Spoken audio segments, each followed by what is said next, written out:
Dad, Poor Dad. Reading this book, I understood a simple yet profound principle about money. Don't buy liability from your income. Buy assets and let your assets buy you every liability you need. That was 13 years ago, and today, when I look back at my life, I bless that day I came across that wonderful book. But whenever I look around me, I see that most people are not getting this simple financial principle. And that's why in today's video, I'll be sharing with you the 5 silly things you should stop doing with your money. If you're new here, consider subscribing so you won't miss other interesting videos like this. 1. Stop being a victim of social proof. In the culture where I grew up, people in a club or group usually buy uniform clothes to celebrate whatever they wish to celebrate. So it happened that when I was around 18, every youth in my church buy a particular cloth to celebrate something I cannot remember now. When they told me the amount we were to contribute for those clothes, the first thing that came to my mind was the number of books such money can buy. So I did not buy the clothes. The day we were to use this cloth, everyone in our church club wore uniform clothes except me. And the funniest part is that I actually felt that I was far more important than all these people. You see, from age 17, when I started reading motivational books, I've always found joy in being different. Whenever I found myself doing what nobody's doing, I feel like I'm better than everyone. The opposite of this, unfortunately, is what most people feel.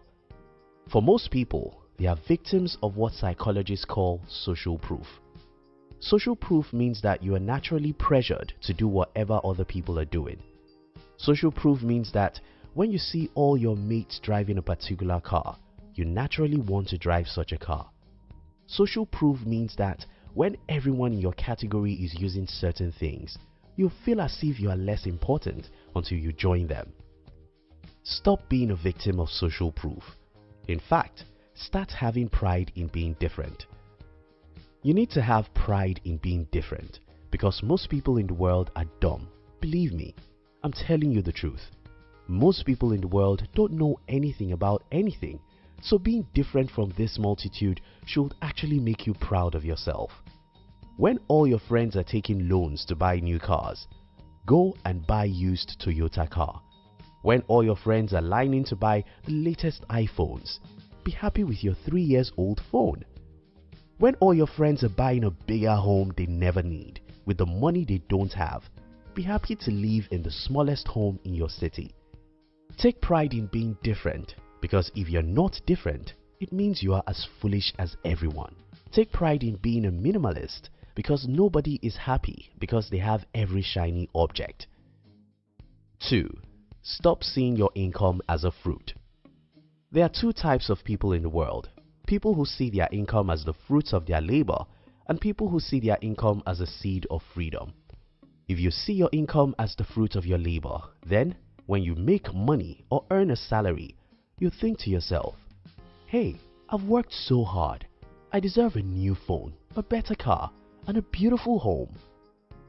If, however, you see your income as a seed, whenever you earn money, you'll say to yourself, I need to save a part of this so that I may one day be able to invest in my own business or other people's business so that one day I won't have to work on the job I hate anymore. That's it. How are you seeing your income? What do you think about your income? Do you think it's a fruit or a seed? If you think it's a seed, you want to plant a significant part of it. If, however, you think your income is a fruit, you want to enjoy it. Most people simply enjoy their earnings as fast as they earn. The problem with this is that you'll work for money all your life. And this is even worse if you're doing the job you hate. Thinking your income is fruit to be enjoyed when you're doing the job you hate means that you work the job you hate all your life. What a miserable way to live. 3. Stop telling people how much you earn. I'm as stupid about this as most people. I once told a friend how much my business was making, and the next few months, he asked me to give him money to invest in his business.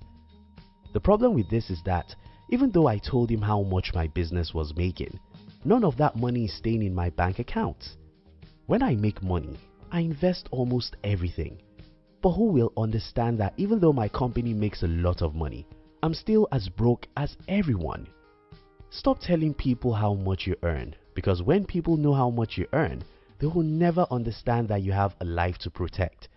They will never understand that you have to save, invest, and pay bills. They will simply think, hey, this guy makes $80,000 a year. You should be able to give me $10,000 to start a business.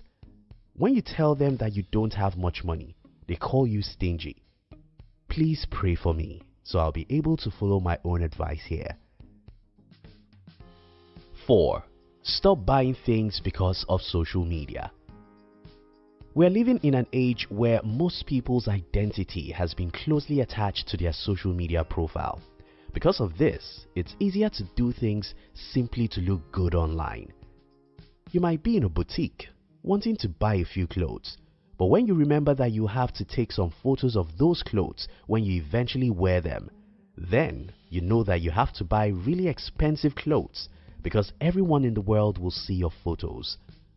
This way of thinking can influence your buying decisions on almost everything: the phone you use, the car you drive, even the home you live. Buying things to impress people on social media is stupid. This is stupid because your friends on social media are not your friends. In fact, most people whom you think are your friends simply don't care about who you are. The best you can get from them is their envy. Why would you sacrifice your future simply because you want some people to have a good opinion of you? 5. Stop expecting a raise before you save. So many people think, I'll start saving when my income increases.